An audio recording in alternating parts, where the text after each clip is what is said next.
Well, we got the boring stuff out of the way, so now your introduction to the keyboard. This right here is a full-length keyboard, 88 keys. I think your mom told me that you are using a keyboard as well, so that's why I got this one out here. And I don't know if you have an 88 key one or a 61 key one. 88 is the full size. They make smaller sizes, which have 61 keys. They're the ones that usually they sell at like Sam's Club, or the ones at the Yamaha portable ones that they sell at Robert M. Sides. Really nice keyboards. I like them. I use that sometimes with gigs and all, and weddings. It has great sound. This is my main one with the weighted keys. So I don't know if yours has weighted keys. That's where you have to press down just a little bit more just to get the sound to come out of it. If you have one of the Yamaha portable ones, with the 61 keys. You don't have to press too hard to get the sound to come out. It's not really that weighted, but these more weighted like an actual piano, okay? So, let's get to actually knowing your notes. If you remember when you were playing the clarinet, you should know your musical alphabet. Your musical alphabet starts with A, B, C, D, E, F, G. But once you get to G, you have to go back to A again. Okay, so there is no H, I, J, K, L, M, N, O, P, and all that. Okay, so on the keyboard, the nice thing about the keyboard is that you can actually see all the notes right in front of you right here. You got your half steps, your whole steps. We'll talk about that later when we get to scales and all that. But right here, you can actually see where the notes are.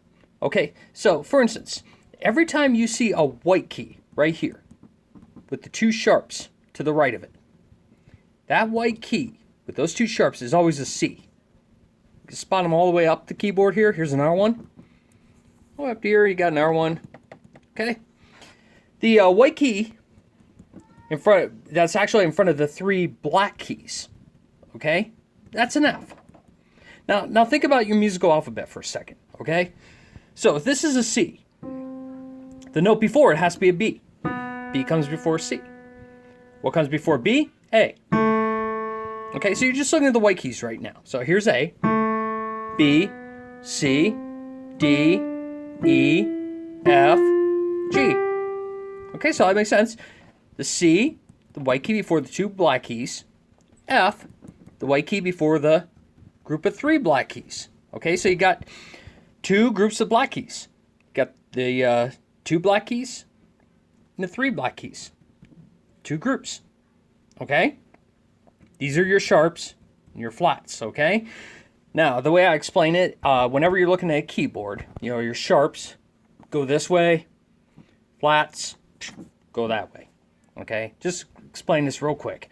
For instance, if this is a C, to the right would be C sharp. If this is a D, to the left, be D flat, okay?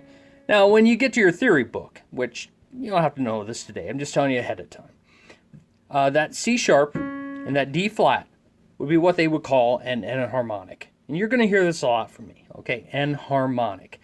That means it's two notes that are written differently. One's written as a C sharp, the other one's, or C sharp, the other one's written as a D flat, okay? They're two notes that are written differently, but sound the same. Okay, so eventually, I will teach you how to play what's called the C sharp scale. Okay, now, when I teach you how to play the C sharp scale, then we're going to move from sharps and we're going to get into flats. Okay, and the reason why you need to learn about scales is because you're going to play a lot of pieces, especially Baroque pieces like Bach, maybe Pachelbel.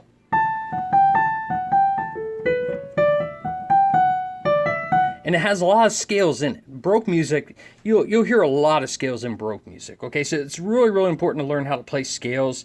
It teaches you finger placement. It's actually used in a lot of songs by Bach, Handel, and Pachelbel during the Baroque period. Okay, so scales are important. We'll get to that all later. I mean, we're not going to focus on scales for the first week.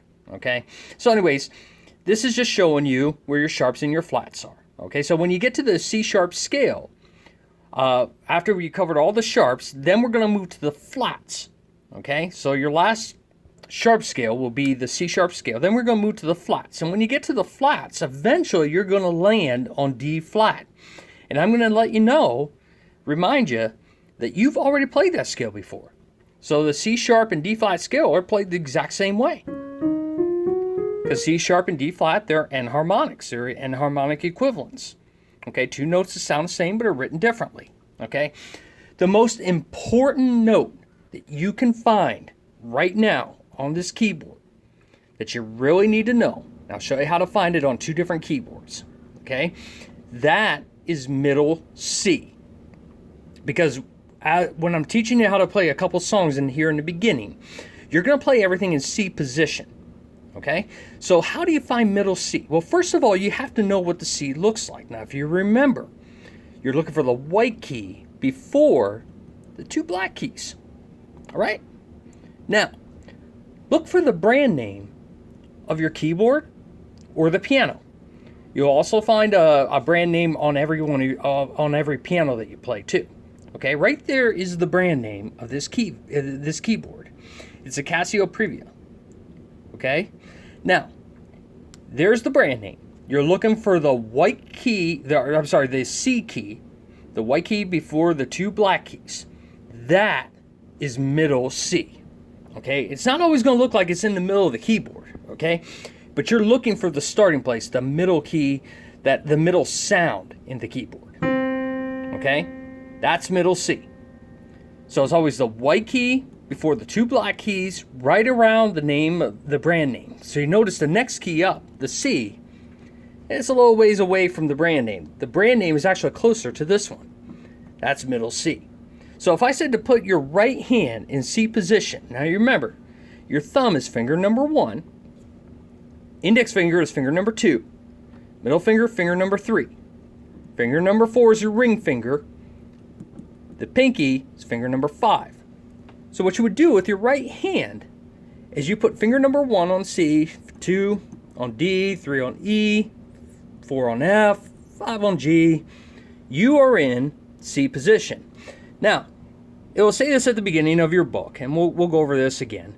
But one of the things you want to do is whenever you play the piano, you don't want to have flat fingers like this. Okay? I see some really lazy piano players, and they play flat fingers like this.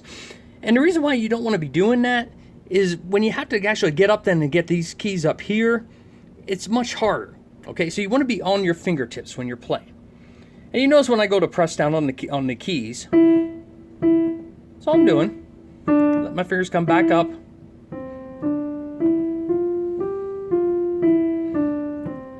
So you want to practice going 1, 2, 3, 4, 5, just like that, keeping it nice and steady. Right on the fingertips. Not pressing too hard, just nice and relaxed. Okay, now that's your right hand. Now let's go to your left hand. All right, well, there's middle C. Okay? Come down an octave, down 8 notes. There's your next C. The white key before the two black keys. Now that's where your left hand's going to go. Finger 5, your pinky, on the C, 4 on the D, 3 on the E, 2 on the F, 1 on the G. There you go. There's your positioning.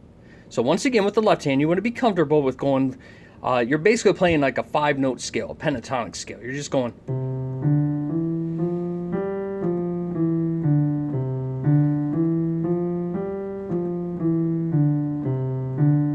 So just practice that. Go back and forth.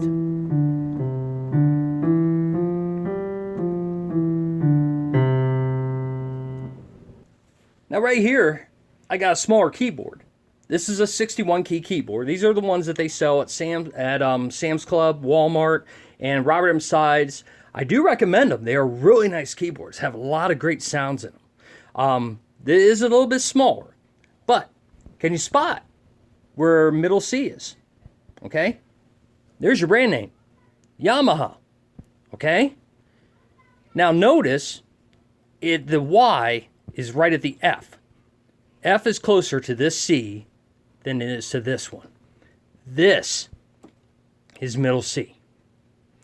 So right hand would be there, left hand would be right down here. All right, well, let's try a song right now in C position. Okay, let's get your first finger, middle C. Second finger on D, third finger on E, fourth finger on F, fifth finger on G. All right, So there you are in C position. Make sure you're using your right hand. I have to remind some students about that sometimes. Your right hand is going to be playing the melody. Okay, now watch this. Think of these numbers. 3, 2, 1, 1, 1, 3, 4, 5, 2, 2, 3, 4, 1, 1, 2, 3, 4, 3, 2, 3, 2, 1, 1, 1, 3, 4, 5, 2, 2, 3, 4, 4, 3, 2, 1. Once again, a little slower. 3, 2, 1, 1, and hold the 1. 1, 3, 4, 5, 2, hold the 2. 2, 3, 4, 1, hold the 1. 1, 2, 3, hold the 3. 4, 3, 2, hold the 2. 3, 2, 1, 1. 1, 3, 4, 5, 2. 2, 3, 4, 4. 3, 2, 1. Once again, think of those numbers. Hear that melody in your head and think of those numbers. And say those numbers in your head or sing them in your head. And you can sing them out loud too as you're playing it, but this is your melody.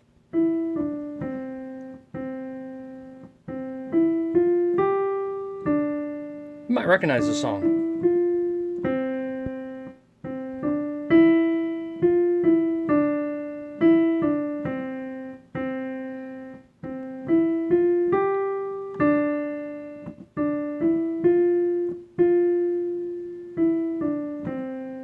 Once again. 3, 2, 1, 1. 1, 3, 4, 5, 2.